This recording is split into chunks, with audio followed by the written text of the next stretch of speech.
One of the people who I talk about often in my videos and some of my written materials is a participant in my first clinic named Vic. There is one thing that he had said when he was serving on panels that just always stuck with me. And I don't know if he had heard the comment before or if he had originated the concept, but he was saying that when he was a smoker, and you got to keep in mind, this was in the early days of quitting. Smoking had been around for 40, 50, 60 years at this point in time, and pretty heavy usage throughout the American population. But quitting was kind of like on a cutting edge. There weren't that many people who had really been quitting yet, and not in groups. Groups were a relatively new thing. And he had said when he was serving on one of his first panels that he was having issues why he should quit smoking. I mean, if you listen to the earlier videos, he had a heart attack as a smoker, and it was one of the major reasons they attributed to it even back at that point in time to Vic. But he was saying that one of the things that got him is every time he was picking up any kind of literature, whether it be like newspapers or magazines.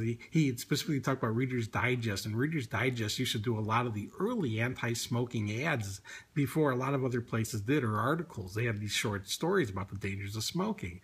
And Vic was saying that every time he would pick up a newspaper, there'd be something in there about quitting smoking. And when he'd pick up magazines, there'd be articles about how you should quit smoking and the dangers of smoking. When he picked up the Reader's Digest, they had these lengthy articles about the dangers of smoking. He said they started to put warning labels on his packs. It wasn't that long before this that he realized. He kept on reading this information saying you need to quit smoking. And Vic said he was being bombarded every time he picked up anything on Reddit that was telling him to quit smoking. And he finally said he just couldn't take it anymore, and he had to come to the only logical conclusion. He had to stop reading. And he maintained smoking for a long time with this kind of concept that he just was going to try to ignore the messages. And this is typical to a lot of people who smoke. They ignore messages as best that they can. Again, their own bodies are giving them messages. Their doctors are giving them messages. They know smoking is doing issues to them, and they try to be ostriches about it, to put their heads in the sand, to try to believe none of this is happening, even though in back of their minds, and sometimes at full consciousness, they recognize they shouldn't be smoking. They are putting their health on the line. They are putting their lives on the line.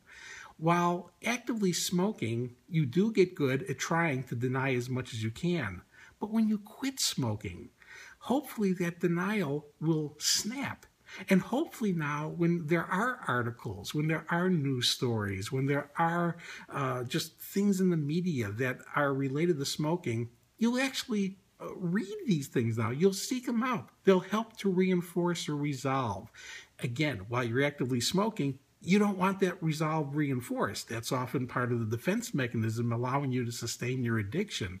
But once you're off, utilize this information. It's out there. It's available. It shows up at the most unexpected times.